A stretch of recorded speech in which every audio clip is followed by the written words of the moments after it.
días.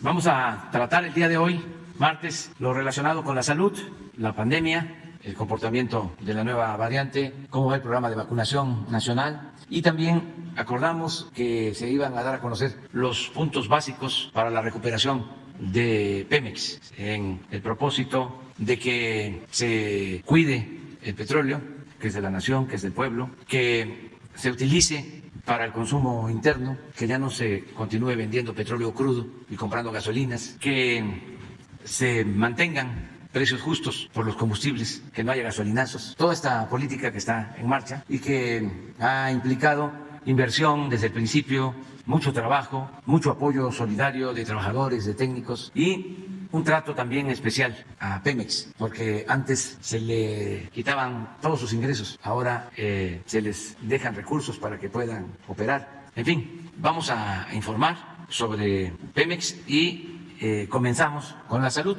Son dos temas de interés general, de interés público. Vamos a pedirle al doctor Hugo López-Gatell que él inicie, luego el general para la distribución de vacunas, de medicamentos, todo el apoyo que hemos recibido de las Fuerzas Armadas para que lleguen las vacunas, para que lleguen los medicamentos, que se esté atendiendo a la población hasta de las comunidades más apartadas, a todos los mexicanos. Y luego Rocío Nale y Octavio Romero, secretaria de Energía y el director de Pemex, van a hablar sobre el tema de el rescate de esta empresa de la nación.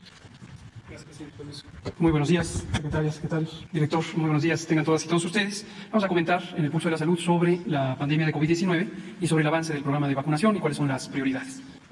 Vemos en nuestra gráfica acostumbrada a la curva epidémica de agregación semanal cómo abrimos la semana todavía con una reducción de casos estimados con respecto a la semana previa. Y en este caso abrimos con menos 8%, en este momento menos 7%. Terminaremos seguramente la semana con una reducción de al menos menos 1 o menos 2%. Y la tendencia se ve todavía presente en reducción también para las hospitalizaciones. Se siguen desocupando las unidades COVID en la medida en que existen menos hospitalizaciones que personas que egresan. La reducción absoluta comparada con el punto máximo de la segunda ola es de menos 92%. Solamente 11% de las camas COVID que están para terapia intensiva están ocupadas y 13% de las camas generales. Vemos también que hemos tenido una continuidad de la operación de la vacunación y tenemos las prioridades ya indicadas. Lo hemos planteado varias veces. Estamos con los refuerzos, vamos a ver la siguiente por favor, con los refuerzos en personas adultas mayores de 60 años, en forma generalizada en todo el país. Estamos continuando con la expansión territorial de la cobertura en zonas apartadas, donde hay una complejidad operativa importante, pero no hemos dejado de llegar hasta los últimos poblados de menos de 1,000 habitantes que están dispersos. Particularmente retador en las zonas donde existe orografía muy complicada, hay montañas altas, hay que llegar hasta los últimos poblados. También iniciamos con la vacunación al personal de salud en algunas entidades federativas, en donde estaba lista toda la capacidad logística, y esto ocurrió en 7 estados en la semana recién terminada, pero continuaremos en toda la República. En la modalidad de vacunación para personal de salud será como hicimos con la vacunación original, principalmente utilizando las instalaciones de las unidades de salud en donde laboran y, como se ha mencionado siempre, incluye al personal que está en las unidades COVID, tanto del sector público como del sector privado. Ya tenemos también la programación para la vacunación al personal educativo, que se arrancará al inicio del año y también será para todas aquellas personas que fueron vacunadas en forma específica por ser personal educativo. Recordarán que la vacunación al personal educativo atiende a uno de los 3 ejes de priorización de la política de vacunación, que es el facilitar la operación de actividades de interés público, como definitivamente lo es la educación, en la medida en que el personal esté protegido. Entonces también serán vacunados con el refuerzo. Tenemos ya casi 82 millones de personas que han sido vacunadas, en su mayoría con el esquema completo, 89% tienen ya el esquema completo, el restante es particularmente las personas adultas, pero más jóvenes, que están esperando su esquema primario, y las personas de 15 a 17 años que también están siendo vacunadas. Tenemos cobertura de 88% a nivel nacional, ya solamente 4 entidades federativas están por debajo del 80% y se está trabajando activamente. Son precisamente las entidades federativas donde existe una proporción importante de población rural dispersa en las que estamos logrando vacunarles también. Y lo que queremos mostrarles hoy es esta par de gráficas que ilustran exactamente el efecto benéfico de la vacunación en reducir las consecuencias graves de COVID, en particular la consecuencia más grave, que es la muerte. Lo que se ve en la gráfica son estas columnas que muestran para los meses de abril a noviembre de 2021, el periodo donde hubo el avance más amplio de la vacunación, cómo se fue distribuyendo las muertes por cada millón de habitantes. Lo que se ve en la gráfica, los números representan cuántas muertes registradas por millón de habitantes, por cada millón de habitantes, comparando dos grupos, en color verde las personas que estaban vacunadas con 1 o 2 dosis y en color claro quienes no habían sido vacunados. Es claramente evidente que las personas no vacunadas son las que contribuyeron con la enorme mayoría de la mortalidad. Lo que se ven los números debajo de la gráfica es precisamente la razón. ¿Cuántas veces la mortalidad en personas no vacunadas es la mortalidad en personas vacunadas? Veamos los ejemplos extremos. En abril, casi 3 veces, 2.6 veces la mortalidad de los no vacunados fue del tamaño de la mortalidad en los vacunados. Sin embargo, en noviembre ya 14 veces la mortalidad de los vacunados estaba representada en los no vacunados. Es mucho más grande la mortalidad en personas no vacunadas. Y esto se ve a lo largo del avance de la cobertura de vacunación, 14% en abril, mientras que teníamos ya 87% en noviembre. La conclusión obvia con esta y otra información que hemos presentado y que analizamos todos los días es la vacunación contra COVID-19 es el elemento más importante de prevención, de reducción de riesgos, tanto de COVID grave, el riesgo de ser hospitalizado, como de mortalidad por COVID, que es la consecuencia más grave de la epidemia. Y en la siguiente gráfica es exactamente la misma idea, solo que para el conjunto de personas de 60 y más, y se ve también cómo la comparación de mortalidad indiscutiblemente es favorable a los no vacunados. Quien tiene vacuna se le reduce su mortalidad en casi 10 veces. Veamos finalmente las dosis recibidas. Tenemos 196.5 millones de dosis que hasta el momento han sido recibidas en el país y esta semana tendremos un embarque de casi 2 millones de la vacuna Pfizer, que es la que nos resta por recibir de acuerdo al contrato. Ya todas las demás han cumplido sus contratos y todas las estamos aplicando para los propósitos definidos. Un último comentario sobre la variante Omicron, que sigue causando inquietud en circuitos financieros, en noticias, etcétera. Hasta el momento, la evidencia sigue siendo la que hemos comentado desde el inicio que fue conocida esta variante, el 26 de noviembre próximo pasado. Es una variante que es claramente más transmisible, pero es una variante que produce menos enfermedad grave. La proporción de personas con enfermedad grave es sustancialmente menor que con las variantes previas, incluyendo la variante Delta. Y la inmunidad inducida por vacunación o por enfermedad COVID previa sigue siendo mayormente eficaz o efectiva para impedir el contagio con la variante Omicron. Ciertamente se han encontrado casos de reinfección, pero no parece ser lo más predominante de la variante Omicron.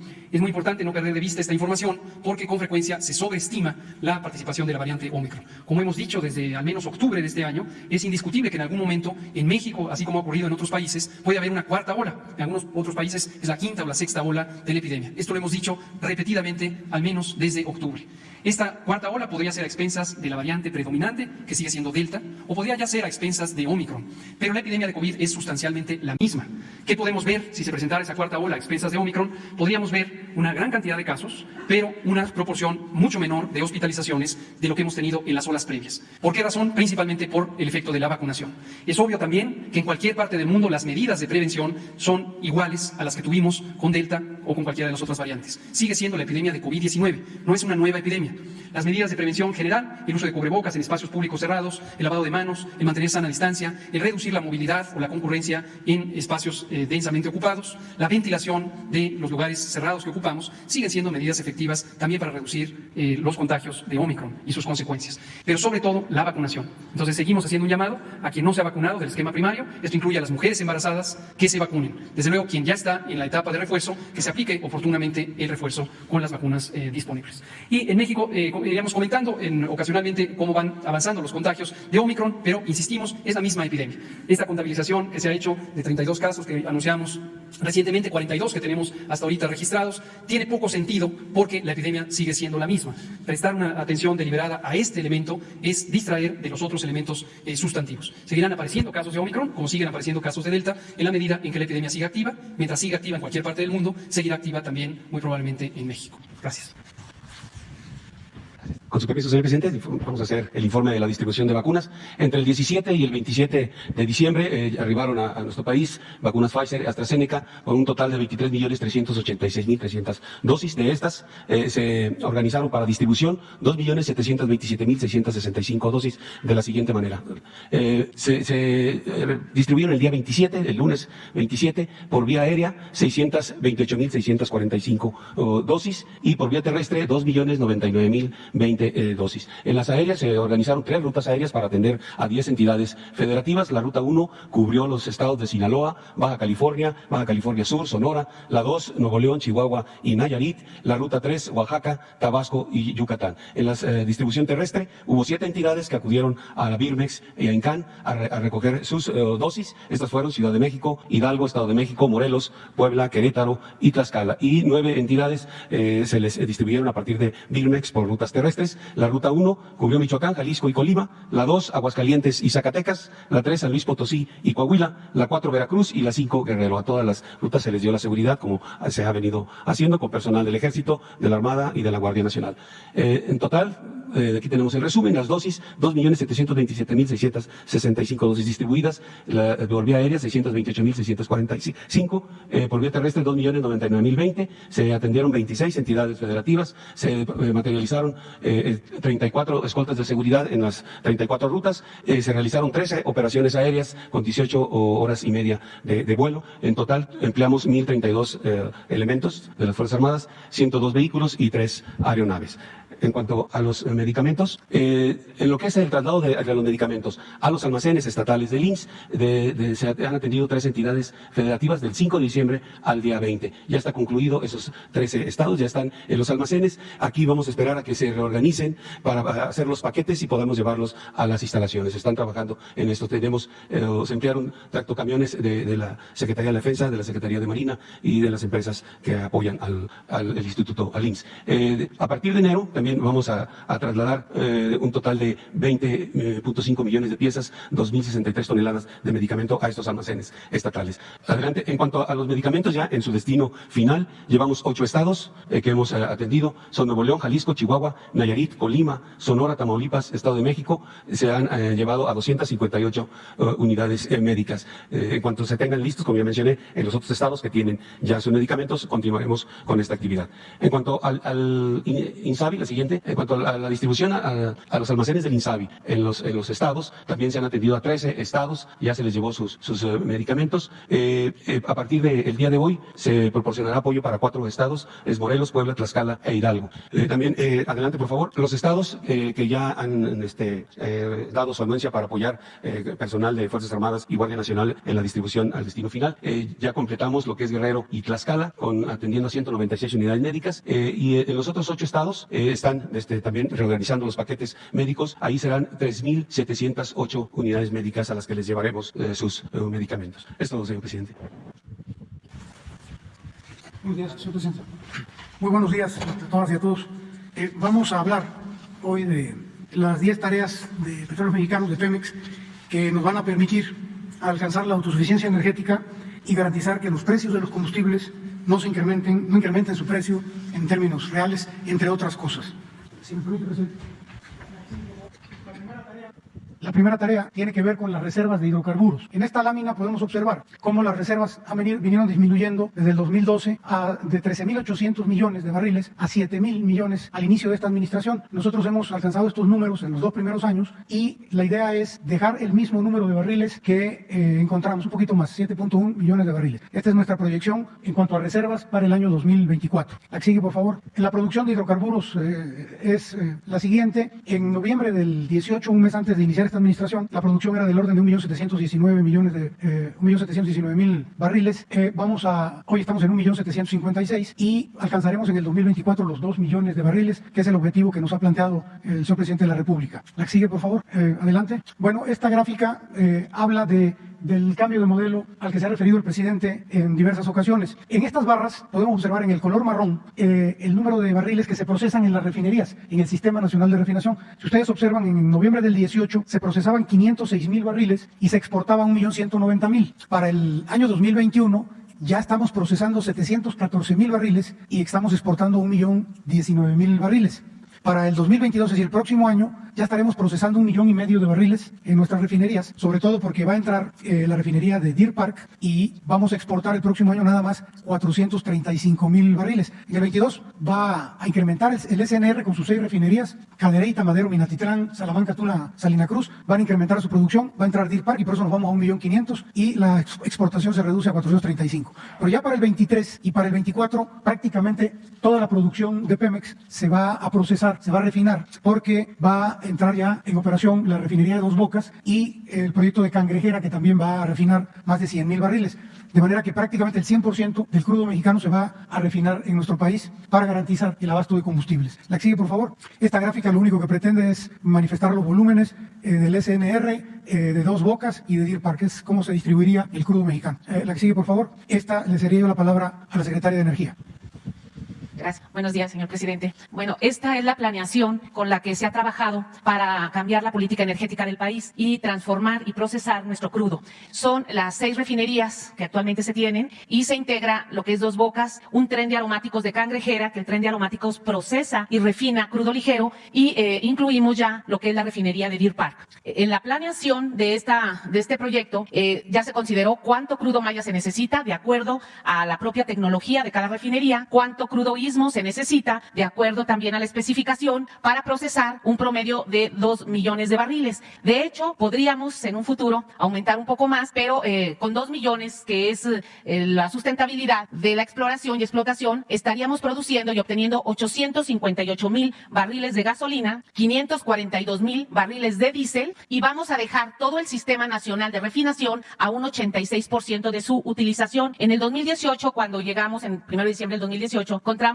la utilización al 32%. Hoy estamos cerrando este año casi al 50% de utilización del Sistema Nacional de Refinación, y para el 2024 estaremos dejando la utilización al 86%, y con esto estaremos cumpliendo el autoabastecimiento en México. La que sigue, esta es una gráfica donde en la línea azul se observa lo que es el proceso, en las barras naranjas es la obtención de gasolina mes por mes, se va planeando, porque ustedes saben que a veces una refinería entra en operación o entra en rehabilitación y baja el proceso mientras a otra refinería se le aumenta, y esto se ha ido programando, ya se ha ido planeando con todos los gerentes y las personas de Pemex. La que sigue es sobre el proyecto de Cangrejera, que es importante dentro de las 10 líneas que maneja Petróleos Mexicanos. Este es un complejo petroquímico que tiene un tren de aromáticos que trabaja con la refinería de Minatitlán. Así nació el proyecto de ampliación de la refinería de Minatitlán. Cangrejera entró en una rehabilitación donde se está disminuyendo la importación de naftas que actualmente se suministra, se obtienen gasolinas de alto octano, trabaja para administrar y suministrar hidrógeno a la refinería de Minatitlán. Todas las refinerías necesitan hidrógeno para obtener mayor conversión o procesamiento, y Cangrejera suministra una cantidad importante de hidrógeno y esto les va a servir. La que sigue, esto es lo que habíamos comentado. La que sigue, ¿cuál es el proyecto de Cangrejera? Bueno, estas plantas ya las tiene el complejo petroquímico Cangrejera. Entró Petróleos Mexicanos ya en una etapa de rehabilitación porque también no tenían un mantenimiento adecuado, y ya sobre esto está trabajando el personal de Petróleos Mexicanos. Esta es la planeación del Sistema Nacional de Refinación con el que hemos venido trabajando en los últimos 3 años y que hemos ido aumentando la producción de gasolinas y diésel. ¿Es cuánto, señor presidente? Continuaríamos con la quinta tarea, que tiene que ver con los fertilizantes. La que sigue, por favor. Aquí platicarles, se compraron en administraciones anteriores 2 plantas de fertilizantes, la de agronitrogenados, localizada en Coatzacoalcos, Veracruz, y la del Grupo Fertinal en Lázaro Cárdenas, Michoacán, que también poseía una mina de roca fosfórica en San Juan de la Costa, en Baja California Sur. Bueno, en el caso de agronitrogenados, que produce urea, el total de la compra fueron del orden de $475 millones y se obtuvo un financiamiento de $390 millones con Nafin. A pesar de que esta operación implicó un sobreprecio de $216 millones, la planta estuvo sin operar durante 21 años hasta el 2020. Esto quiere decir que cuando la planta se compró en las administraciones pasadas, llevaba 14 años parada, y luego, después de que se compró, 7 años más hasta que nosotros la echamos a volar en el año 2020. En el caso de Lázaro Cárdenas, la compra fue del orden de $635 millones, el sobreprecio fue de casi $200 millones, y aún y cuando las plantas estaban en operación, las condiciones eran deplorables, o son todavía, por falta de mantenimiento. En el caso de agronitrogenados, adicionalmente al crédito, Pemex invirtió $184 millones en la rehabilitación de las plantas, pero no se pudieron arrancar. En esta administración continuamos con estos trabajos y en octubre del 2020 ya iniciamos la producción de urea. Hoy día producimos más de 28,000 toneladas al mes. También se llegó a un acuerdo reparatorio con el vendedor de esta planta y este empezó ya a devolver el sobreprecio que cobró por esta planta y que es del orden de $216 millones, los mismos que se van a reinvertir en el mantenimiento y rehabilitación de las plantas. En cuanto a Fertinal, se están haciendo los diagnósticos técnicos para rehabilitar su infraestructura. Hoy día estamos produciendo 65,000 toneladas mensuales de fertilizantes fosfóricos. La que sigue, por favor. Entonces, bueno, con esto estamos, por instrucciones del presidente, estamos suministrando ya un gran porcentaje del programa de entrega de fertilizantes y la idea es, el objetivo es que entregar el 100% del requerimiento de este programa para el 2024. Nada más decirles que entre marzo del 20 y noviembre del 21 hemos entregado más de 353,000 toneladas en Guerrero, Morelos, Puebla y Tlaxcala. En el 2021 ya entregamos el 45% de la urea y el 32% de los fertilizantes fosfatados con producción nacional. La que sigue, por favor. Bueno, pues a partir del próximo año vamos a invertir $300 millones, de los cuales, como ya dijimos, 216 provienen de la devolución del sobreprecio de las plantas y 84 millones de una capitalización que autorizó el presidente de la República. Esto va a generar que vamos a operar en condiciones más seguras y confiables, que vamos a reducir las importaciones de materia prima y fertilizantes y que Pemex va a pasar de aportar del 24 al 49% de la demanda nacional de fertilizantes. La que sigue, por favor. En esta gráfica se ve lo que acabo de señalar. En el 2024 ya vamos a estar suministrando el 49% de la demanda nacional del país. La que sigue, por favor. Bueno, estas son algunas gráficas que nos muestran las condiciones en las que estaban y que aún se encuentran, y por eso viene la inversión en estas plantas en las que se compraron. Son las plantas de sulfúrico en Fertinal. La que sigue, por favor. Las plantas de fosfórico, pueden ustedes observar en qué condiciones están. La que sigue, por favor. Las plantas de ácido nítrico y nitrato de amonio. La que sigue, por favor. Y las calderas de generación de vapor, las torres de tratamiento de agua y recuperación de condensados. Estas son las condiciones en las que se adquirió esta planta de fertilizantes. La que sigue, por favor. Estos son los almacenes y los sistemas de bandas. La tarea número 6 tiene que ver con los centros procesadores de gas. La que sigue, por favor. Bueno, aquí señalamos que a partir del próximo año y hasta el 24 vamos a aumentar en Pemex la producción de gas húmedo. Para procesar este gas en los complejos de Nuevo Pemex y Cactus vamos a realizar varias acciones. Primero, la atención a los riesgos críticos. Vamos a dar los mantenimientos y la rehabilitación de las plantas para aumentar la capacidad de proceso que hoy tienen, y básicamente los beneficios que vamos a obtener son los incrementos de gas seco, de gas LP, de etano y de naftas. De manera que aquí se observa este incremento en la gráfica, y de una capacidad de proceso que hoy tenemos de 1.700 millones, 50 millones, vamos a llegar a 2.830 millones. Y con eso vamos a tener capacidad de sobra para el 2024. Hablando de gas, queremos también comentar con ustedes un proyecto que se denomina Campo Lakach y que fue suspendido en la administración pasada en el 2016. Es un proyecto de explotación de gas natural no asociado. Está ubicado en aguas profundas, a 98 kilómetros del puerto de Veracruz, a 60 kilómetros de la estación de compresión del Lerdo de Tejada. Bueno, este Campo Lakach es un yacimiento de gas no asociado en aguas profundas. Estamos hablando de 1.200 metros de tirante de agua en el Golfo. Aquí se perforaron 8 pozos en 2006 con la intención de recuperar 938,000 millones de pies cúbicos de gas para una producción estimada de 400 millones de pies cúbicos diarios. En 2016 se suspendió el proyecto por falta de recursos o por alguna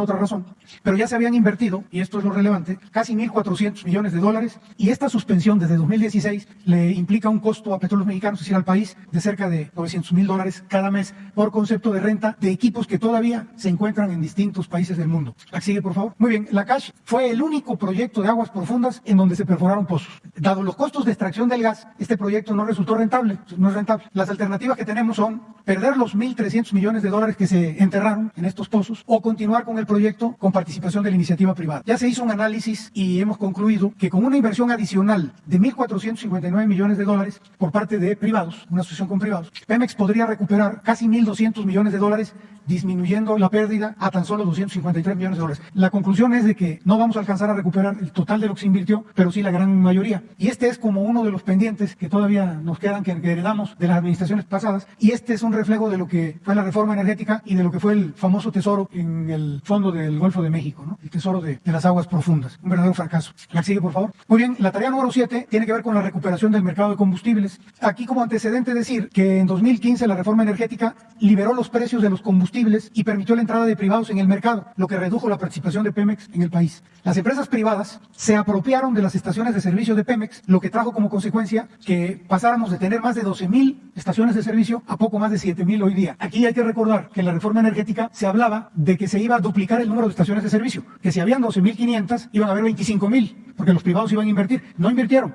Lo que hicieron fue que se quedaron con las estaciones de servicio de Pemex, porque había una regulación asimétrica aplicada a Pemex que nos impidió competir en igualdad de condiciones con las empresas privadas. Nos fueron quitando sin que nosotros pudiéramos hacer nada, y de ser proveedores únicos en el país pasamos a tener el 78% de venta de gasolinas y 73% de diésel. La que sigue, por favor. Esta gráfica indica lo anterior. Estas eran las estaciones de servicio que habían y estas son las que hoy día tiene Pemex. Todas estas quedaron en manos de privados. La que sigue, por favor. Bueno, pues como estrategia para recuperar el mercado perdido es que vamos a integrar el proceso comercial en una sola área, en Petróleos Mexicanos. Con esto quiero decir que parte de la reforma energética, pero incluso desde antes, a Pemex, después de ser una empresa única, una empresa integrada en su totalidad, la dividieron en muchas empresas y esto generó un verdadero caos que incluyó la complejidad de la venta de combustibles. Entonces vamos a volver a integrar ese proceso comercial en una sola área. Por ello, el pasado 29 de noviembre se aprobó ya la creación de una empresa filial que fortalecerá las actividades de comercialización de Pemex y que hará más ágil la toma de decisiones. Hoy, dado que hay varias empresas involucradas en la comercialización, ponerse de acuerdo es complicado. Esta empresa va a concentrar todas las actividades de comercialización de productos petrolíferos, gas y petroquímicos en virtud del impacto que tienen las ventas de estos productos sobre los ingresos de petróleos mexicanos. Es decir, que hoy día ya la venta de gasolinas, gas en Pemex significa más de la mitad de sus ingresos. Por eso esto es tan importante. Gas Bienestar. Esta también es una tarea que nos encomendó el presidente de la República y decirles que en el país hay 15.4 millones de familias que consumen gas LP en cilindros. Son las familias con menos ingresos económicos. Hay 7 grupos empresariales gaseros que concentran el 60% del mercado de gas LP. Y bueno, Gas Bienestar nace con la finalidad de entregar cilindros nuevos o rehabilitados, kilos de a kilo, gas de mayor calidad y el precio más bajo. La que sigue, por favor. Ya arrancamos en la Ciudad de México. Actualmente hemos entregado cilindros nuevos, hemos tomado a cambio cilindros usados. Estos los rehabilitamos cuando se puede, los dejamos en condiciones prácticamente de nuevos y los que no tienen remedio los chatarrizamos para sacarlos del mercado. Aproximadamente el 60% de los cilindros que hoy intercambiamos se tienen que chatarrizar porque están en condiciones muy deplorables. Aquí, por favor. Bueno, hablando del precio del gas en cilindros, del gas LP, decir que el precio depende del precio internacional, del precio de referencia internacional, y este puede subir o bajar dependiendo de las condiciones del mercado. Que sí ha ocurrido que en los últimos años ha habido un abuso por parte de los distribuidores de gas porque han incrementado sus precios desproporcionadamente. Sí es cierto que el precio fluctúa, pero ellos han incrementado de manera desproporcionada, han incumplido en el rezago de cilindros. Hay muchísimo cilindro que está en condiciones de inseguridad en los hogares de muchas familias. No se entregan los cilindros llenos, no dan kilos de a kilo, y el gas que entregan tiene un bajo poder calorífico, lo que trae como consecuencia que dura menos días ese cilindro. La sigue, por favor. Esta gráfica es muy interesante porque muestra la entrada al mercado de Gas Bienestar. Esta línea de aquí son los precios máximos que el presidente de la República instruyó que se pusieran en el país para evitar los abusos. La CRE cada semana marca el precio tope, el precio máximo de los cilindros de 20 kilos, en este caso, y digamos que en la semana que salió Gas Bienestar, el precio máximo era 448 pesos. Gas Bienestar salió en 400. A medida que han transcurrido los meses y que ha habido crisis en tema de gas, el precio ha ido subiendo semana con semana hasta llegar a octubre y noviembre, donde se mantuvo sobre los 490 pesos el cilindro, pero ya empezó a bajar. Y esto lo observamos en la semana del 2 al 8 de, perdón, este va a ser el precio de la semana del 2 al 8 de enero, pero ya en esta semana del 19 al 25 de diciembre ya estamos por debajo del precio de los 400 pesos con los que salimos inicialmente. Es decir, realmente es un verdadero apoyo para las familias más pobres del país. La siguiente tarea son los riesgos críticos. Riesgos críticos son aquellos que pueden ocasionar consecuencias graves o catastróficas dentro de la empresa que incluso pueden afectar al personal, a la población o al medio ambiente. La falta de inversión en el mantenimiento de equipos en las anteriores administraciones durante muchos años ocasionó un rezago en la atención de estos riesgos. El presidente López Obrador, desde el inicio de su administración, nos instruyó en Petróleos Mexicanos a atender estos riesgos de manera prioritaria, por lo que por primera vez en Pemex se asignaron recursos presupuestales específicos por un monto de 12.789 millones de pesos para la atención de 659 riesgos críticos entre el 19 y el 21, es decir, hasta el día de hoy. Le sigue, por favor. Aquí podemos ver algunas imágenes de cómo estaban las instalaciones, cómo están ahora. Le sigue, por favor. Muy bien. Para los próximos años, es decir, 22, 23 y 24, se tiene un programa de atención de más de 1.000 riesgos críticos de seguridad que ya están identificados y validados. Adicionalmente a estos, y por primera vez en Pemex, también los riesgos ambientales se están considerando como riesgos críticos y se les está dando prioridad para los próximos 3 años. En tanto llevamos a cabo la totalidad de estos mantenimientos, se les está atendiendo al 100% de estos riesgos con medidas de mitigación. Es decir, si hoy detectamos un riesgo crítico, se le dan medidas de mitigación que impiden que esto pueda generar un problema mayor, en tanto hacemos la reparación definitiva, le damos su atención definitiva. Y decir finalmente que la siniestralidad de Petróleos Mexicanos ha disminuido un 40% respecto a la administración anterior y ninguno de los siniestros de los últimos años ha sido por falta de atención a riesgos críticos. La que sigue, por favor. Hay otro programa ambiental y de seguridad que se debe al no haberse taponado los pozos que dejaron de ser productivos y esto para evitar la contaminación de las áreas adyacentes. Por lo tanto, vamos a llevar a cabo un programa de taponamiento de 940 pozos entre el 2022 y el 2024 con un presupuesto estimado de 4.300 millones de pesos. Se le va a dar prioridad a aquellos pozos que representan mayor riesgo por cercanía a población, a cuerpos de agua y por antigüedad. Aquí vemos unas gráficas de pozos que ya no están produciendo petróleo, que son un riesgo porque en cualquier momento puede haber una exhalación o un derrame y que están ya prácticamente en el río. Estas fotos corresponden al río Samaria en el estado de Tabasco. El punto número 9 tiene que ver con la basificación de trabajadores. Actualmente en Pemex hay plazas vacantes y se generan jubilaciones. Ambas, más los ascensos escalofonarios que se van dando entre el personal, nos arrojan un estimado de basificación de 17,000 trabajadores transitorios. Esto ha sido una recomendación que nos ha venido haciendo el presidente de manera sistemática y que vamos a iniciar a partir de febrero del próximo año. Estaríamos hablando de basificar 17,000 plantas transitorios hasta el 2024. ¿Por qué a partir de febrero del 22? Bueno, porque vamos a librar la elección sindical para que no haya ninguna interferencia. La que sigue, por favor. Bueno, pues para todas estas tareas, para estas 10 tareas, ya tenemos el presupuesto para este año, ya están en el presupuesto de Petróleos Mexicanos, es del orden de 388,000 millones de pesos, y ya tenemos estimado lo que vamos a requerir, de acuerdo con lo que nos solicitó el presidente de la República, en el 23 y en el 24, que son 372 y 355,000 respectivamente. Aquí como aclaración, de los 4,900 millones del proyecto de fertilizantes, se incluyen los 2,400 que corresponden a la inversión financiera por el pago de la deuda de las plantas de fertilizante. En conclusión, todas las acciones anteriormente descritas se han logrado y habrán de concretarse gracias al apoyo, y aquí quiero ser muy enfático, sin precedentes en Petróleos Mexicanos, hacia Petróleos Mexicanos, por parte del presidente Andrés Manuel López Obrador. Estos apoyos se han dado a través de sustanciales reducciones en la carga impositiva. Esto, aparte de que le da vida a Pemex, que era la empresa con mayor carga impositiva en el mundo, esto también trae beneficios para la población porque ayuda a que no haya un incremento en el precio de los combustibles. Es decir, con estas reducciones en los impuestos vamos a poder cumplir con el ofrecimiento del señor presidente en el sentido de que los precios no suban por arriba en términos reales en el país. Es decir, estos rumores de que van a haber incrementos en enero o gasolinazos, no, porque precisamente hemos contado con estos apoyos de parte del gobierno federal. Apoyos directos también para el pago de las amortizaciones de la deuda de Pemex, y esto es una decisión sumamente inteligente porque Pemex paga más tasas de interés que las que paga el gobierno federal. Al decidir el presidente de la República que la deuda de Pemex ya la absorbe el gobierno federal, hay una reducción sustancial para Pemex, pero no para Pemex, para el país, en cuanto al pago de los impuestos, de los intereses. Y esto permitirá, ya lo decíamos, que no haya incrementos en los precios de la gasolina arriba de la inflación por el resto de la administración. Bueno, con este decálogo se marca el nuevo rumbo hacia el fortalecimiento del país en materia energética a partir de un nuevo modelo para aprovechar nuestros recursos en beneficio del pueblo. Es cuanto, señor presidente. Muchas gracias.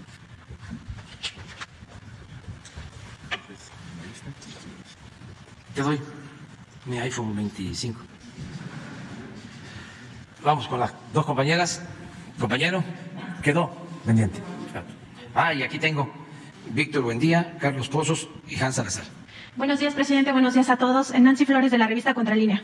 Presidente, el 16 de diciembre pasado, un grupo de 2,400 trabajadores de Petróleos Mexicanos agremiados en la Unión Nacional de Técnicos y Profesionistas Petroleros presentaron una primera denuncia ante el Tratado de Libre Comercio entre México, Estados Unidos y Canadá, el TEMEC. Ellos están haciendo esta comunicación al gobierno de Estados Unidos, en específico al Departamento del Trabajo, que dispuso esta línea roja para quejas de los trabajadores de los tres países, porque después de un año de intentar solucionar las demandas que tienen, no se les escuchó. Se hicieron algunas mesas de diálogo, incluso participó la Secretaría de Gobernación y la Secretaría del Trabajo, y al final la Secretaría del Trabajo canceló estas mesas y ya nadie los está escuchando. Ellos han denunciado que en agosto pasado se les aumentó 10 años la edad jubilatoria, por ejemplo, que hay jornadas laborales de algunos de los trabajadores, sobre todo en la refinería Cadereyta, donde se presentan los peores casos, pero también en plataformas y en otros lugares donde hay jornadas laborales de hasta 32 horas seguidas, cuando pues la ley del trabajo y todos los convenios internacionales que ha firmado México establecen 8 horas las jornadas laborales. Hay jornadas de 24 horas, etcétera. Los peores casos son 32 horas. Además, hay algunos ingenieros y técnicos que no han tenido vacaciones en 4 años, desde que empezó el actual sexenio, y muchos de estos problemas ellos dicen que se derivan de que hay 1,780 plazas que no se han ocupado, o sea, vacantes, plazas de confianza, y que esto hace que los pocos ingenieros que están pues tengan que cubrir esas plazas con estas jornadas laborales. Además, pues no se les reconoce como sindicato, no dejan que la UNTIP pues acompañe a quienes son investigados, como sí ocurre con el sindicato de trabajadores de la República Mexicana, de trabajadores petroleros de la República Mexicana, ¿no? Y tampoco tienen pues contrato colectivo de trabajo con Petróleos Mexicanos. Entonces, derivado de que pues no se logró en todo este año tener pues estas soluciones a sus demandas, ellos ya presentaron esta primera comunicación ante el TEMEC y van a ir en enero con una denuncia pues mucho más ampliada a Estados Unidos. Entonces, preguntarle, presidente, si hay alguna manera de atender pues todas estas situaciones, que en caso de que se compruebe que hay injusticias como estas jornadas laborales o que no se les haya dado las vacaciones, y que se regrese pues al periodo anterior de la edad jubilatoria, que se tenía de 55 años, ahora ya se fue hasta los 65 años, e incluso hay algunos trabajadores, según las denuncias que hemos obtenido en Contralínea, que ya tienen más de 65 años y no los jubilan precisamente por estas vacantes. Pues si se pudiera atender toda esta temática pues antes de que amplíen su denuncia ante Estados Unidos. Sí, yo creo que podrían ustedes explicarlo, ¿no? Bueno, efectivamente, la Secretaría de Energía y Petróleos Mexicanos recibimos un comunicado de los técnicos y profesionistas que pertenecen a la UNTIP. Por instrucciones del presidente, los 10 años que se habían otorgado en el 2015, se nos instruyó para que en el Consejo de Administración de Pemex se cambie, porque nada más es para los de confianza. Es una norma que se tiene que cambiar adentro del Consejo de Administración, no se necesita ningún cambio en la ley, el presidente ya dio esa instrucción. Por otra parte, en este momento, el Instituto Mexicano del Petróleo está capacitando a 600 nuevos ingenieros que van a ocupar plazas dentro del Sistema Nacional de Refinación, porque sí tenemos un déficit de ingenieros de operación y de mantenimiento. A lo largo de más de 15 años no se preparó el cambio generacional. Por instrucciones del presidente se abrieron estos cursos donde ya el Instituto Mexicano del Petróleo está capacitando a ingenieros químicos, ingenieros mecánicos, ingenieros electrónicos y ingenieros electricistas que se van a sembrar, por así decirlo, en las 6 refinerías y que parte de ellos también van a tripular la refinería de Dos Bocas. Este es un tema que ya se está atendiendo. Y sobre las demandas, pues sin duda Petróleos Mexicanos va a tener lo que atender. Sí, en el caso de las jornadas laborales fuera de o con mayor número de horas, decirle que no es cierto. En el caso de quienes trabajan en plataformas, pues he sabido que pasan 15 días, ese es su régimen de trabajo contractual, 15 días arriba, 15 días abajo, pero de ninguna manera excediéndose el número de horas. En el tema de vacaciones tampoco, por ley en Petróleos Mexicanos, todos los trabajadores reciben sus vacaciones y es un derecho de ley. No tenemos nosotros ninguna queja específica de alguien que se esté quejando de no haber recibido vacaciones. Si existiera alguno, con muchísimo gusto lo atendemos, pero no obedece a la verdad el tema de sobrecargas de trabajo y de no pago de vacaciones. Entonces, ¿esto que están denunciando ante el TEMEC sería falso, estos 2 puntos? En esta parte concreta de vacaciones y exceso de trabajo por sobreturnos, totalmente. ¿Y lo de las 1.780 plazas vacantes? No hay plazas, no faltan técnicos en Petróleos Mexicanos. Tan no faltan que se van relevando su número de horas y entran los relevos a cubrirlos. No tenemos ese problema.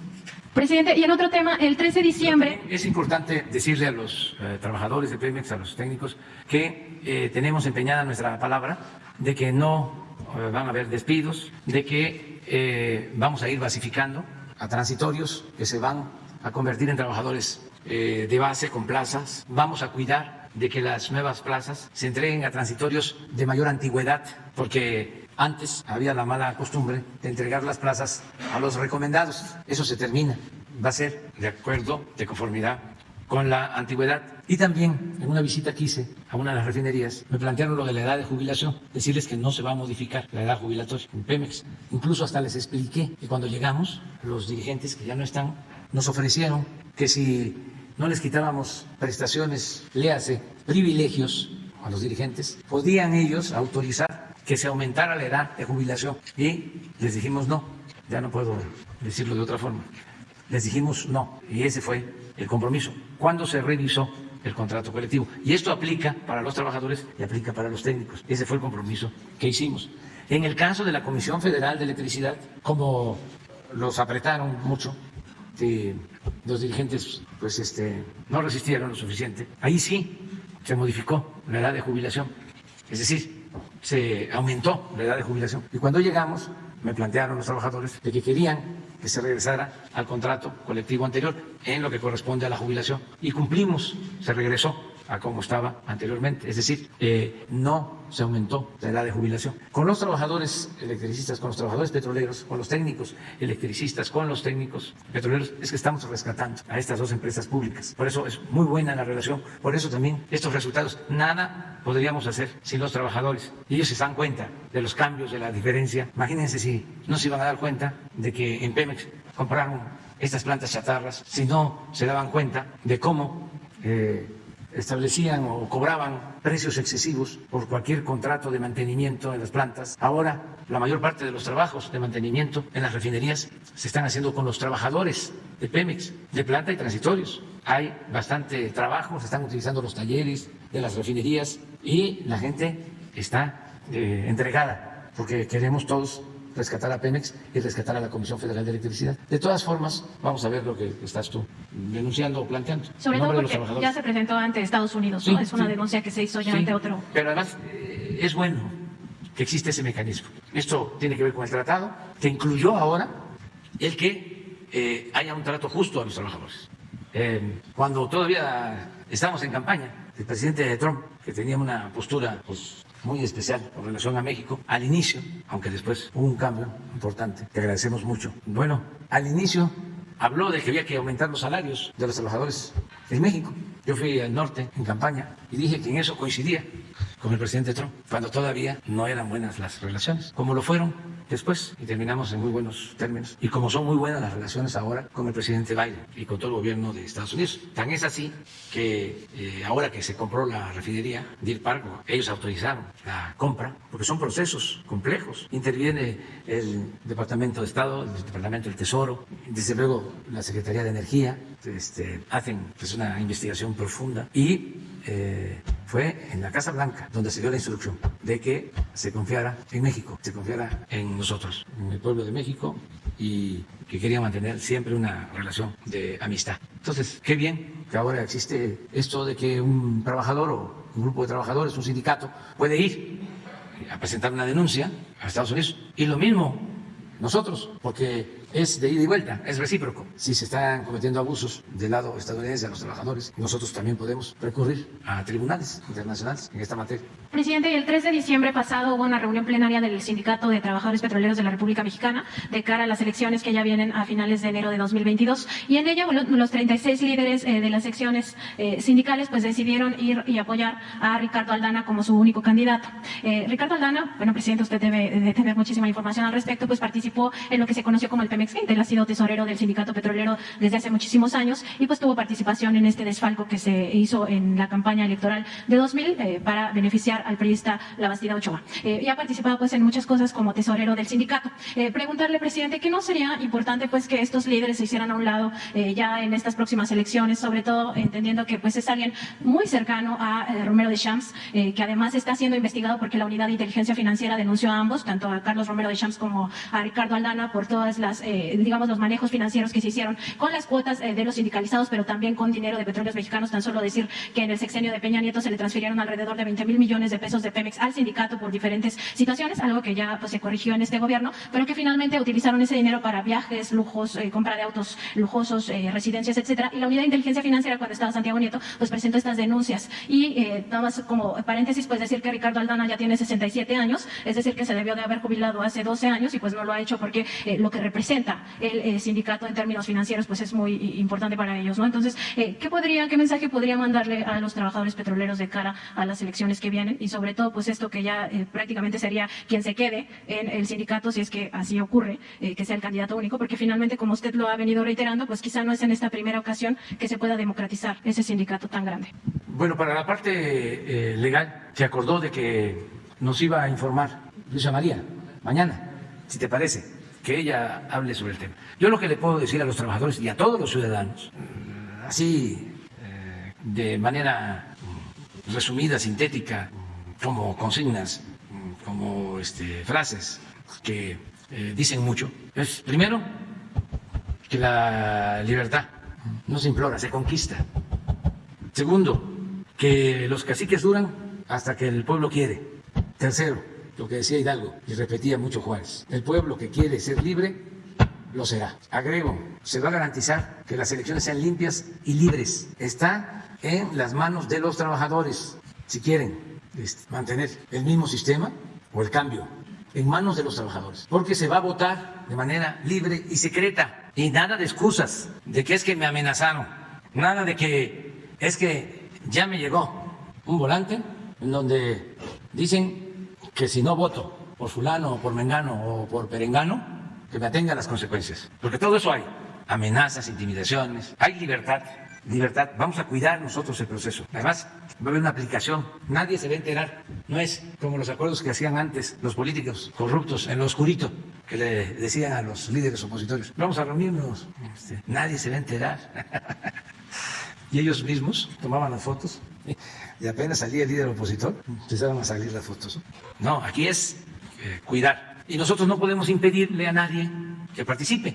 A mí me gustaría, si no son muchos, invitarlos aquí, 3 minutos a cada uno. A ver, ¿a qué le tiras cuando sueñas mexicano? A ver, ¿qué planteas? ¿En qué vas a ayudar a los trabajadores? ¿O vas a seguir tú igual con la corrupción y vendiendo plazas? ¿O realmente es un cambio? Si no son muchos, los invitaría yo. Sí, pero si son, es que quién sabe cuántos se vayan a inscribir. Si son unos 20, sí los invito. ¿Cuántos son? Los invito. Pero en enero, ya, los invitamos a los 22. 3 minutos cada uno. Sí. Incluso, para respetarlos y que se sientan bien, libres, nada más para que le hablen a los trabajadores, porque a veces no tienen foros, o a veces los que tienen dinero son los que pueden hacer publicidad, propaganda, hacer volantes, carteles, ¿cómo se le llama eso cuando hay una canción que no es tan buena? No. ¿Ah? Payola, exactamente. Payola. Es que algunas disqueras se ponen de acuerdo con las estaciones de radio y entonces eso le llaman payola, porque están poniendo la canción. O sea, son hasta hacerla popular. Entonces, es un poco la payola de que en los programas de radio aparentemente no hay publicidad, pero sí hay payola. Entonces, en enero, ¿cuándo es la elección? El 31 de enero. Que les dé tiempo, como el 15, que tenga 15 días. Y que todos los trabajadores de Pemex ese día, lo vamos a anunciar, que se presenten aquí cada uno. No va a haber preguntas para no ponerlos nerviosos ni cosas por el estilo. No es banquillo de los acusados, es que informen, que los conozcan, hombres y mujeres. Yo soy trabajadora de la refinería de Cadereyta, llevo tantos años trabajando ahí, soy ingeniera petrolera, pertenezco al sindicato, mis padres también, y he visto esto y esto y esto y esto, y pienso que las cosas deben de cambiar y que tienen que haber mejores condiciones laborales y mejores prestaciones. O otro que diga, de todos los trabajadores de México, los trabajadores petroleros somos los que tenemos el mejor contrato colectivo y tenemos prestaciones, y yo lo que garantizo es que vamos a continuar con el mismo sistema desde que llevamos hasta ahora, que viene desde la expropiación petrolera, desde los primeros dirigentes sindicales, aunque en algunos momentos hubieron desviaciones, pero vamos a enderezar el rumbo. O otro que diga, no olvidemos cómo era el sindicato cuando Hernández Galicia, o que el otro dijera, ya basta de que en Pemex nos maltraten. Libre. Y hoy, si yo gano, voy a emplazar a huelga Pemex. Libre, libre, libre, libre. ¿Pero qué en favor de los trabajadores? Nada de que va a ser lo mismo. Y que todos hagan el compromiso de que van a recorrer el país, las secciones, y que van a luchar para que el voto sea libre, sea secreto. Presidente, y también quedó pendiente el informe que iban a darnos sobre las 6 denuncias que presentó el área jurídica de Petróleos Mexicanos contra los 6 gerentes de las refinerías por presunto robo de combustibles, pues a ver qué ha pasado con esas denuncias. Y también el tema del trabajador Javier Martínez, quien fue contratado en febrero como líder de proyecto, trabajador de confianza, y que no le han pagado pues su sueldo hasta ahora, y quien trabaja de la mano con el subdirector de Petrolíferos, Rocha Vallejo, en la recuperación pues de las refinerías. Y también el asunto, aprovechando que está aquí el ingeniero Octavio Romero Lopeza, pues preguntar cómo va el tema de la reestructuración de las empresas privadas de Petróleos Mexicanos, que se fueron constituyendo y que llegaron a 61 en el sexenio pasado, y que no solamente tienen que ver con el grupo PMI, sino con otras empresas que también Petróleos Mexicanos pues creó en paraísos fiscales y también en México, y que son empresas de papel. Pues conocer cómo va esa reestructura empresarial de Petróleos Mexicanos. Gracias, presidente. En el caso de las empresas que se crearon en Petróleos Mexicanos, ya informamos en alguna ocasión aquí que hubo una disminución importante, hemos estado desapareciendo. Hay algunas que se complican mucho desaparecerlas porque poseen terrenos, poseen equipos, porque poseen acciones a su vez de otras empresas, pero hasta donde hemos podido hemos hecho una reducción importante y todavía nos quedan algunas. No es un proceso fácil porque es un tinglado administrativo y legal en donde confluye la tenencia de equipos, de inmuebles y de acciones fundamentalmente. Pero todavía nos quedan algunas que seguramente en los próximos años, próximos 2 años, concretaríamos ya su finiquito definitivo. ¿Tenías otra pregunta? Gerentes de las refinerías, ¿qué ha pasado? No, aquí se ha entendido mal. Eso yo he escuchado en alguna ocasión denuncias en contra de personas en específico, y las denuncias salieron en contra de quien resulte responsable, porque cuando se hicieron algunas mediciones hubieron algunas inconsistencias. Eso está en un proceso de investigación, pero no hay una denuncia en contra de nadie en particular. O sea, bueno, hay una serie de responsables dentro de las áreas en las refinerías que tienen que dar información con relación a determinadas cosas, pero no se refiere a personas en concreto. Normalmente así son estos procedimientos. Javier Martínez, que firmó su contrato en febrero, no le han pagado. Desconozco quién es el señor Javier Martínez. Y yo creo que ahorita le preguntaría a la Secretaría de Energía y tampoco lo conoce porque decía que trabaja con Rocha, el ingeniero Rocha, que es responsable. Hay unos ingenieros de la Secretaría de Energía que están apoyando a Pemex en la rehabilitación. No sé si ese ingeniero esté en Secretaría de Energía y quiera que lo contraten en Pemex, eso no se puede. No firmó en Pemex su contrato. Pero yo Pero lo vemos porque no lo ubico. Él es trabajador, es jubilado de Pemex. es trabajador de confianza. Firmó su contrato como trabajador de confianza, es como jubilado líder de del Pemex. proyecto. No sabría decirle. Voy a averiguar el asunto y le informo al presidente. Gracias. Adelante. Adelante. Gracias, presidente.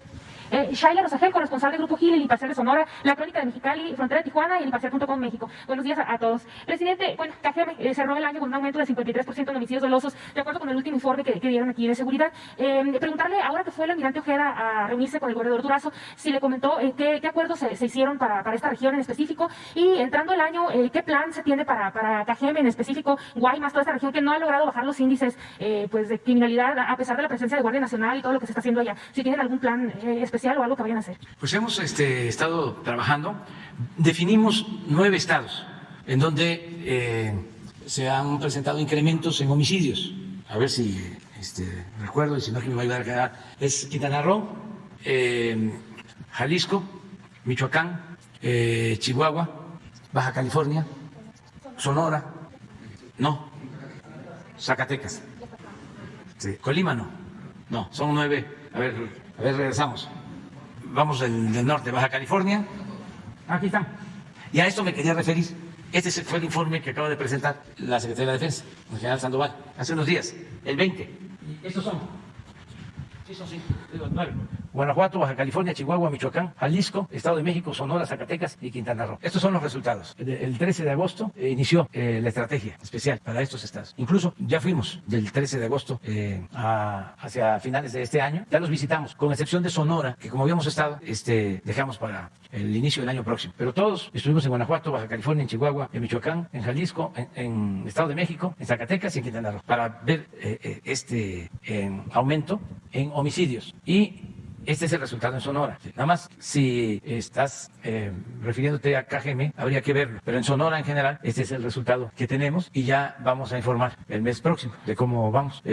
Lo cierto es que este año, en homicidios, aunque sea poco, estamos logrando una disminución. Sí, de hecho, en los municipios prioritarios de Sonora, que son Hermosillo, Guaymas, Cajeme y Nogales, en 3 bajó los homicidios dolosos, pero en Cajeme sí está muy 53% el incremento respecto a agosto-noviembre de este año con el del periodo del año pasado. Sí, puede ser, porque este es todo el estado. Todo el estado, sí.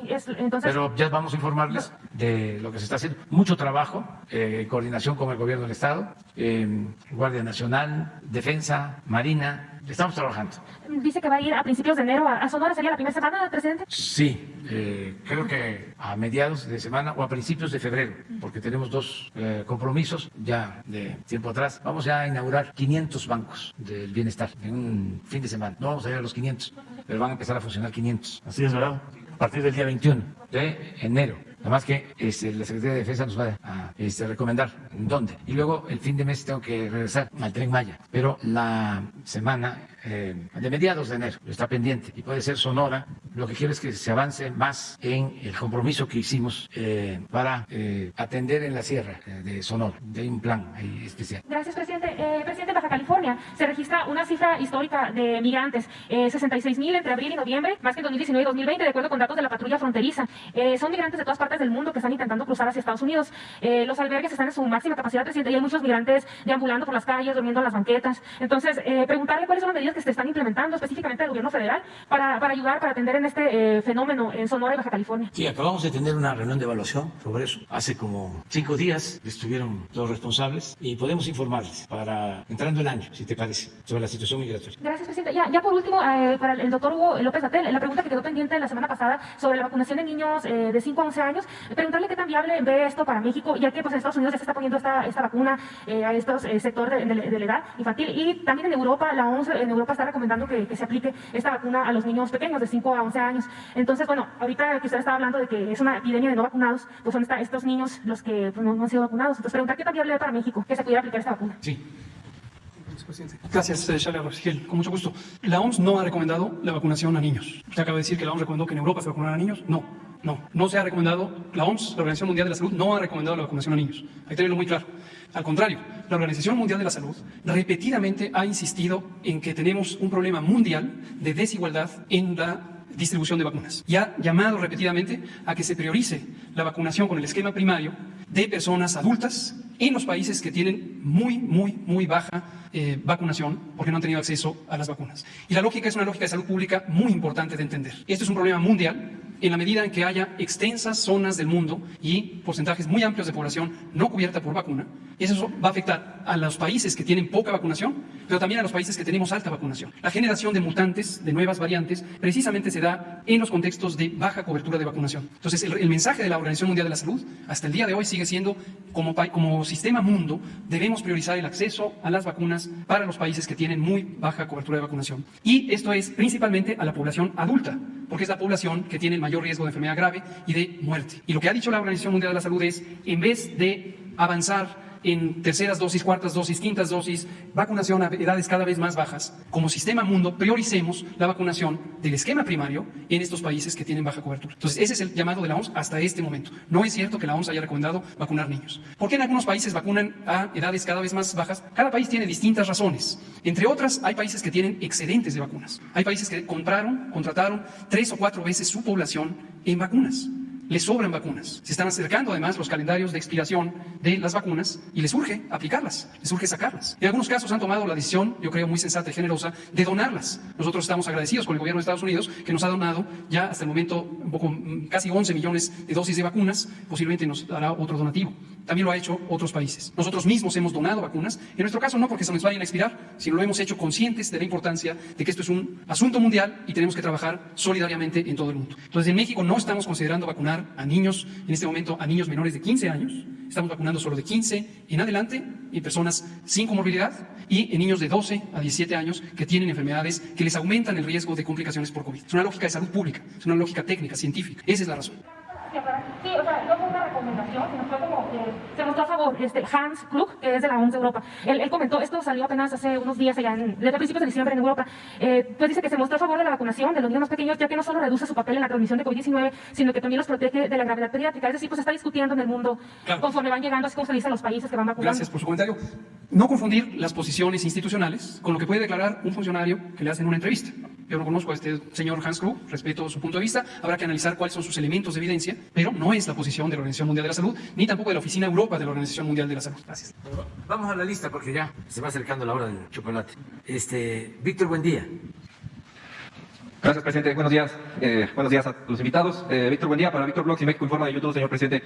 Presidente, usted cuando inició su sexenio comentó que los programas sociales iban a ser entregados de manera directa al beneficiario. Por la circunstancia que usted ya sabe del piquete de ojo que antes se le realizaba a los beneficiarios, el día de hoy le traigo una denuncia de un plantel de Texcoco, donde a nuevos beneficiarios de este plantel les, pues nada más les entregaron 3,000 pesos cuando deberían de ser... ¿Cuánto? 3,000 pesos. Cuando deberían de ser 3,200 por el adelanto del quinto bimestre y el sexto bimestre. La denuncia me la compartió un padre de familia porque, pues, obviamente no quiere tener represalias para su hijo que está ahorita estudiando ahí y obviamente me mandó el comprobante de cómo fue que realizaron este depósito, ¿no? Sabiendo que la Coordinación Nacional de Becas, presidente, tiene un procedimiento para crear el expediente y sobre todo también le quería mencionar aquí algunas quejas de algunos de los beneficiarios de nuevo ingreso que comentan que el trámite parece ser un poco burocrático. Si usted revisa o si la información se la pueden compartir, presidente, pues prácticamente son 13 requisitos, presidente, para crear un expediente de un nuevo alumno. Entonces, imagínense si este filtro que está como nuevo para crear el expediente de un nuevo estudiante, pues imagínense, yo no sé cómo le hicieron para pues robarse los 200 pesos que se llevaron aquí los funcionarios de esta escuela. La captura, bueno, es una captura que me compartió el padre, si quiere se la paso a Jesús para que revisen el caso. Y bueno, pues esa sería la primera pregunta. Y la segunda pregunta, presidente, tiene que ver con el avance, y bueno, sé que el informe que vino a dar la subsecretaria Ana Montiel sobre la incorporación de los adultos de 65 años, el 27 de octubre, para ser específico, dividió la entrega de los retroactivos, porque ese fue el informe que entregó, en 3 etapas. En 3 etapas está la gente que se registró en julio y agosto, que son 1.182 municipios que van a recibir 9.300 pesos. La segunda etapa, septiembre y octubre, los 361 municipios que reciben 6.200. Noviembre y diciembre son los 317 municipios que solamente van a recibir 3.100 pesos. Hay muchos adultos presentes y bueno, yo se lo digo porque en el espacio que yo tengo en redes sociales me confirman que la gente o los adultos más bien, los adultos que hicieron este censo en julio y agosto, que sería la primera etapa, no han recibido tarjeta, ni siquiera, bueno, algunos también ya recibieron su tarjeta, pero no han recibido el depósito. Y sobre todo, le quería pues pedir, yo sé que usted siempre, las veces que yo le he venido a exponer estos tipos de temas de bienestar, presidente, ha traído a la subsecretaria. Desafortunadamente también por el rol que nosotros tenemos aquí para entrar a la conferencia, pues a veces no podemos estar en el informe, y no es por ser grosero ni mucho menos, pero simplemente sí me gustaría que nos pudiera aclarar la subsecretaria cuáles fueron los municipios que fueron beneficiarios de 9.300 pesos, porque ahí hay pues algunas inconsistencias de hecho también, que al parecer pues solamente les depositan 5,000 pesos, o sea, no llega todo el recurso, presidente. Entonces sí sería un poquito importante que les dieran a conocer a los beneficiarios la información. Muy bien. Bueno, si te parece, yo creo que convendría que el jueves esté aquí Arianda. ¿Este jueves? Sí. Okay. Sería pasado mañana. Sí. Y que aprovechemos para un informe general de los programas de bienestar, si les parece. Lo de becas, que venga Abraham, que es de becas, y que nos traiga también ya una explicación sobre moche. Sí. Y agradecerle al papá del joven y a ti por todas estas denuncias, porque hay que estar constantemente denunciando corrupción, que no se nos desvíen, que no se echen a perder los programas de bienestar y que en efecto se entreguen sin intermediarios, para que no haya sobornos, para que no les quiten dinero, no haya piquete de ojo. Entonces, que venga Abraham, que venga May también para Sembrando Vida, cómo terminamos. O sea, adulto mayor, niñas, niños con discapacidad, Sembrando Vida, la escuela es nuestra, becas, jóvenes, por ahí así, unos 10 de los que tienen que ver con el apoyo directo. Y que venga, sí, para despedirla, la subsecretaria de Egresos, que ya va a ser gobernadora del Banco de México, Victoria Rodríguez, que es la encargada del ejercicio del presupuesto. O sea, ¿cómo estamos terminando? O sea, ¿cuánto se ejerció este año para cada programa? Si se ejerció bien o hubo subejercicios. Sí, presidente. Muy amable, presidente. Ya nada más para ahorita rápidamente, para que pasen mis otros dos compañeros. Presidente, también le quería entregar una carta que me proporcionaron los paisanos que lo recibieron en Nueva York. Bueno, desafortunadamente no se la entregaron personalmente por la logística que usted tuvo en su visita a Nueva York. Y bueno, pues me pidieron de la manera más atenta que se la entregara para que usted la pudiera leer. Y bueno, pues ahí le mandan muchos saludos por lo de la visita. Gracias. Muy bien. Carlos Pozos.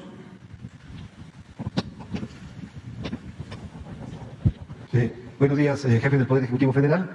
Soy Carlos Pozos, reportero de La Molécula y columnista de la revista Petróleo y Energía. Esta pregunta tiene que ver con la corrupción en Pemex y en sus mandos medios. Es en materia de gas natural, pues desde el sexenio anterior, entre 2017 y 2019, Pemex entregó a Gas Natural del Noroeste el monopolio del transporte y distribución de dicho combustible en la zona geográfica de Veracruz. Tal monopolio se dio gracias a la entrega exclusiva de más de 40 contratos que recibió de Gas Natural Noroeste de manos de la gerente de Gas Natural y Etano de Pemex, la funcionaria Beda Carreto Santiesteban. Presidente, ahí comenzó el viacrucis de muchas pequeñas empresas de Veracruz, sobre todo de Orizaba, que quedaron a merced de Gas Natural del Noroeste, con la complicidad de mandos medios de Petróleos Mexicanos Transformación Industrial, que permitieron el desmantelamiento de la petrolera en este rubro. Señor presidente, esta información está en nuestra página publicada en La Molécula Oficial. La pregunta es, quiero saber si esta herencia del gobierno de Peña Nieto y estos abusos de Gas Natural del Noroeste merecen una investigación o quizá una explicación ahora que está aquí el director general de Petróleos Mexicanos. Debo de comentarle, señor presidente, que la empresa que tiene el monopolio de gas natural pertenece al grupo de Simsa, propiedad del señor Nesim Isa Tafish, el consorcio al cual le aseguraron varias pipas en el año del 2015 por transportar 4 toneladas de marihuana. Y en este mismo sentido, presidente, hay industriales, empresarios del gas natural estacionario y vehicular que le ofrecen para solucionar el problema de baches una inversión inmediata de 10,000 millones de pesos para crear infraestructura para gas natural. Esa sería mi primera pregunta, presidente. Doctor, ¿tú? Sí, respecto a esto, es un tema que no es de Pemex, es un tema que incluso está ya denunciado y está en proceso de judicialización. Esta empresa es dueña de un sector, de un tramo de ductos, y hay unas empresas en Veracruz que incluso traen una demanda porque se está robando o han denunciado que estas empresas pican los ductos del gas natural del Noroeste. Se demandaron. Esa demanda está ya en la Fiscalía General de la República. Es entre dos privados. El de la empresa de Veracruz, incluso empresario, que yo no lo conozco, de origen colombiano, la empresa del gas natural del noroeste denuncia que le está robando y ellos denuncian que no tienen acceso al gas. Ha sido un litigio que llegó a la Secretaría de Energía. La Secretaría de Energía recibió las dos denuncias y se lo turnó para su conocimiento a la Fiscalía General de la República y que se atraiga el caso acá. Es entre dos privados y Pemex no tiene nada que ver ahí. Gracias, secretaria. Antes de iniciar mi segunda pregunta, me permito desearle a quienes ven y a quienes nos escuchan un próspero año 2022 y a usted también, señor presidente de todos los mexicanos. Y bueno, ya en su cuarto año de gobierno y al término de un año difícil en donde predominaron las falsas noticias, ya es tiempo de destacar las buenas noticias y críticas positivas, como las del sacerdote más conocido, Alejandro Solalinde, que se confiesa muy bien de usted al señalar que existe la santidad política, existe esa santidad. La pregunta es, presidente, en el próximo año, ¿cuál es el rumbo que debe de tomar nuestro país en los próximos 2 años y medio restantes de su administración? Usted aquí dijo que se debe dar la estafeta a manos jóvenes. La pregunta sería, ¿la continuidad del proyecto estaría mejor en manos femeninas que en manos masculinas? Y finalmente, el padre Solalinde también vislumbra que Morena ganará en el 2024. ¿Usted confía que Morena sea la opción para el 2024? Esas serían mis preguntas. Vamos a dejarla para el próximo año la respuesta. No, miren, agradecerle a todos los mexicanos por su apoyo, por su respaldo, por su confianza. Eso es lo que puedo decir. Nos ha tocado enfrentar tiempos difíciles, sobre todo por la pandemia. Nos duele mucho lo que ha venido pasando, la pérdida de vidas humanas. No lo podemos olvidar. Han perdido la vida cerca de 300,000 mexicanos por la pandemia. Esto ha afectado a todo el mundo, pero nos duele mucho que esto haya sucedido. Hemos hecho todo lo que ha estado de nuestra parte. Creo que hemos actuado bien, de manera profesional. Nos hemos aplicado a fondo, hemos trabajado bastante. No solo dedicando mucho tiempo a enfrentar el problema, sino también dedicando tiempo a mantener buenas relaciones con gobiernos que nos han ayudado en estos momentos difíciles y que siempre pues vamos nosotros a agradecer ese apoyo de gobiernos extranjeros. Afortunadamente estamos saliendo de esa circunstancia tan difícil. Se está recuperando nuestra economía, se recuperaron los empleos, hay bienestar porque hay una mejor distribución de la riqueza, ya no es lo mismo de antes. Ayer desayuné con Carlos Slim y hablamos, entre otras cosas, de la decisión que tomó de pagar sus impuestos en México por la venta de una filial de una de sus empresas. Pagó 28,000 millones de pesos. Se fusionó Televisa con una empresa extranjera y lo mismo. Hay el compromiso de que van a pagar sus impuestos de alrededor de 15,000 millones de pesos. Y así la mayoría de los mexicanos, todos ayudando. Claro que hay inconformidad y que hay oposición. Pues eso es consustancial a la democracia. No podemos contar con el apoyo de todos. Tiene que haber oposición, tiene que haber contrapesos. Pero vamos saliendo adelante. La gente, lo decía yo hace unos días, a pesar de los pesares, está esperanzada, alegre, no ha perdido la fe, no ha caído en la frustración, no alberga odios, rencores, casi no hay odios en México, muy pocos, y esos porque son corajudos, pero ahí se les va a ir quitando y la mayoría pues convive en armonía y eso es lo más importante. Pasamos una situación difícil, apostaban a que no íbamos a salir y que se iba a agravar el problema de la pandemia, México lo peor. Y fíjense que las comparaciones en estos temas son de mal gusto, tristes, pero sí es importante que al final del año podamos decir que México es de los países con más vacunación en el mundo. Por eso no tenemos tantas hospitalizaciones y se han evitado fallecimientos, porque se avanzó mucho en la vacunación en el país. Y con relación a otros países, pues supimos actuar, todos los mexicanos, con mucha sabiduría, y nos cuidamos y nos protegimos. ¿Por qué no pones la gráfica sobre fallecidos por la pandemia? Es muy fuerte, pero ya ven que todavía hay quienes están esperando que nos vaya mal. Ojalá y cambien ahora con el año nuevo, que ya actúen de otra forma. Donde están los 30 países con más fallecimientos por 1,000 habitantes o por millones de habitantes. Entonces, en términos generales, el balance del 2021 es positivo desde su punto de vista y no habrá cambio de rumbo, ¿será? Para seguir beneficiando a los más pobres. Siempre. No hay ninguna duda de que la fórmula funciona. La fórmula es sencilla: cero corrupción, no permitir la corrupción, cero impunidad, austeridad republicana y atender primero a los más necesitados. Por el bien de todos, primero los pobres. Esa es la fórmula. Miren esto. ¿Eso de cuándo es? Del 27. Debe venir abajo, a ver, si no viene la fuente, es que son 30. Sí, viene de los 30, estamos en el 21. Pero aquí lo importante, pues, digo, lo que se puede destacar es que de América tenemos el lugar 6. Desgraciadamente, el primer lugar tiene Perú. Esta es la población de Perú, 32 millones. Y de acuerdo a esa población, tiene este promedio de 6.228 fallecidos por millón de habitantes. Luego Bulgaria, Bosnia, Hungría. Pero de los, dije 6, pues son 5. De los países de América está Brasil. Brasil tiene una población de 211 millones de habitantes. Han fallecido 618.000 y tiene un promedio de 2.931. Brasil, después de Estados Unidos, es el segundo país en población en América. Luego, Argentina, que tiene 44 millones, 45 casi, han fallecido 121.000 y el promedio es de 2.604. Luego, Colombia, 50 millones, 339.000. Han fallecido, desgraciadamente, 101.000, con un promedio de 2.577. Y le sigue Estados Unidos, que tiene 328 millones, 239.523 habitantes. Han fallecido 816.000. Tiene un promedio de 2.487. Y luego estamos nosotros, 126 millones, 14.000, de acuerdo al último censo. Desgraciadamente han perdido la vida 298.819, 2.371 por millón. Entonces así estamos terminando el año. Si logramos esto,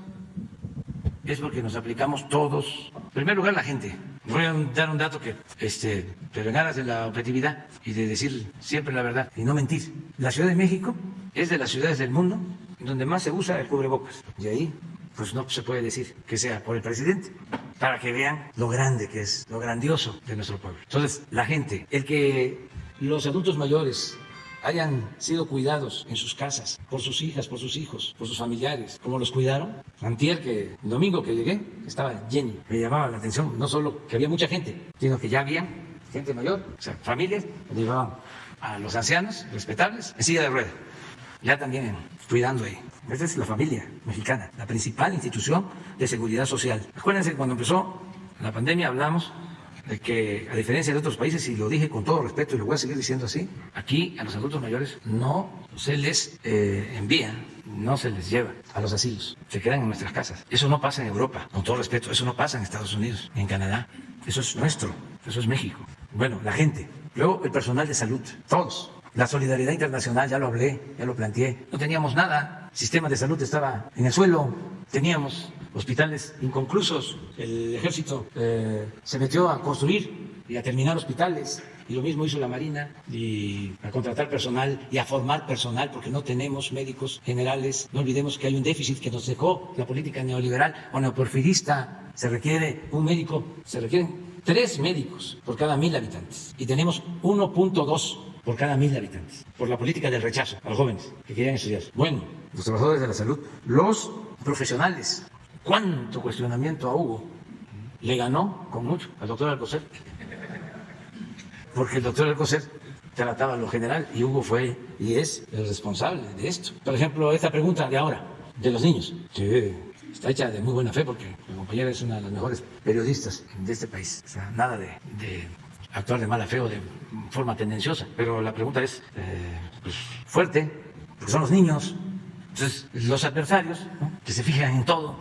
Entonces, ya declaró el doctor Hugo López-Gatell que los niños no van a tener vacunas, que son capaces, pues, de sacar esa cabeza en un periódico o ponerlo. López-Gatell, no hay autorización de la OMS para que se vacunen a niños. O sea, aún así, bueno, pues ha aguantado. Ya Hugo, ¿cómo se decía? Aguanta, Hugo aguanta, el pueblo se levanta. Ya ha estado aguantando. Y todo, pues por eso los resultados, y vamos bien, y esperemos que para el año próximo cada vez mejor. La oposición, lo he dicho en otras ocasiones, lo repito, se ha portado muy bien. Realmente la crítica que hace falta no es inteligente, ni tiene fundamentos.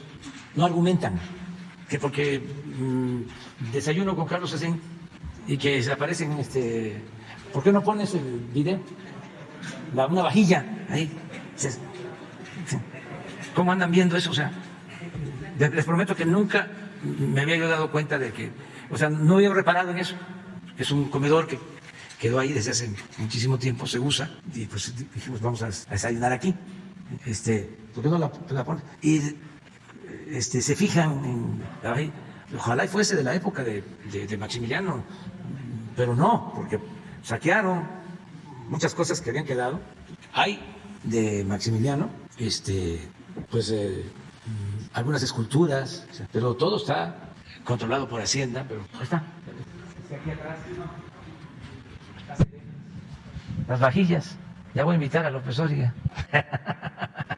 ¿Cómo no voy a invitar a Carlos? Sí, como lo digo ahí, es un empresario importante, institucional. Él no anda promoviendo la oposición al gobierno. Él anda en sus empresas, en lo suyo, y nos paga 28,000 millones, nada más para que tengan una idea. Es su obligación, no es una concesión gratuita, es su responsabilidad, pero es una cantidad considerable de una filial que vende en Estados Unidos y que decide pagar los impuestos aquí. Nosotros llevamos ejercidos como 42,000 millones de vacunas y estos son 28,000. ¿Cómo no lo voy a invitar a desayunar? Sí, chipilín y chocolate y hasta budín y pan de yuca, sí. Y otra cosa, pero eso ya se lo dejo de tarea. Y sobre todo para los jóvenes. Antes se hacían operaciones de este tipo y no pagaban impuestos. No quiero cucarlos, pero ya se los dejo de tarea. Por ejemplo, cuando se vendió Banamex, no pagaron un centavo de impuestos. Cuando se vendió Banamex a Citigroup. ¿Y cuál es la historia? Sí, rápida. Que llega a Fox con la bandera del cambio, apoyado por los que se sentían los dueños de México. Y no estoy inventando nada, me tocó enfrentar a Fox, porque él defendía lo del Fobaproa. Salió a decir, con su lenguaje muy peculiar, que yo quería dejar sin ropa a los empresarios, cosas así. Y tengo mis diferencias desde entonces con él, con Calderón. Me acuerdo un debate con Calderón, él era presidente del PAN, yo era presidente de otro partido, Fobaproa, con un gran periodista que fue víctima de la represión, Gutiérrez Vivó. Todo esto para los jóvenes. Empieza el debate sobre el Fobaproa. Llega un momento y ahí debe estar grabado, que le daba vuelta, y le daba vuelta, y le daba vuelta, y le daba vuelta a Calderón. Y ya, en una de esas, a ver, ¿van a aprobar el Fobaproa? ¿Sí o no? Y dice, no. Está grabado. Ya saben que es el Fobaproa, pero hay que recordarlo para los jóvenes. Convirtieron las deudas privadas de unos cuantos en deuda pública, en deuda de todo el pueblo. 3 billones de pesos le cargaron al pueblo de México. Ese es el Fobaproa. ¿Y qué creen que pasó? Lo aprobaron. Entonces, son historias. Entra a Fox, mucha gente entusiasmada. Ya sacamos al PRI. Me acuerdo que, bueno, ya no voy a estar aquí hablando tanto de eso, pero ya como presidente electo, a vacacionar el señor Fox en una hacienda de Roberto Hernández, el dueño de Banamex. Forman el gabinete, un empleado de Roberto Hernández, Gil Díaz, que ya había estado de subsecretario de Hacienda con Salinas, secretario de Hacienda. La primera operación, la venta de Banamex a Citigroup. No pagaron impuestos. Y así otras ventas. Entonces, ¿cómo no voy a celebrar que ahora sea distinto? El señor de Oxxo pagó 10,000 millones. Los señores de Walmart, 12,000 millones. Ahora, 28,000. Televisa debe pagar 15,000. Y todo esto es para fortalecer la hacienda pública. Estas son las becas para los estudiantes pobres. Este es el apoyo para los adultos mayores. Son las pensiones para las niñas, para los niños con discapacidad. Es el que podamos entregar las medicinas, las vacunas de manera gratuita. Es el que podamos entregar los presupuestos para rehabilitar, mejorar las escuelas públicas. Esto es, y mis respetos para la actitud de Carlos Slim y de otros empresarios, muchos otros que se han portado muy bien. Hay veces que se molestan con nosotros más, por eso hablo de los aspiracionistas, los que se dan ínfulas de superioridad. Estaba en una cantina, unos agentes ahí, que eran los caciques ahí del pueblo, y llegó pues un campesino y empezó a insultar pues, a los ricos y esto y a lo otro en la cantina. Y aguantaba, y ellos aguantaban y aguantaban, ¿no? Pero seguía y seguía, hasta que se paró uno y le dijo, ya deja de estarnos insultando, compórtate. No, si yo no me estaba refiriendo a ustedes. Estaba yo pensando en los machuchones. Pero así está. Sí. A veces ya cualquiera se siente fifí. No, hay niveles. Bueno, nos vemos mañana. Adiós, adiós.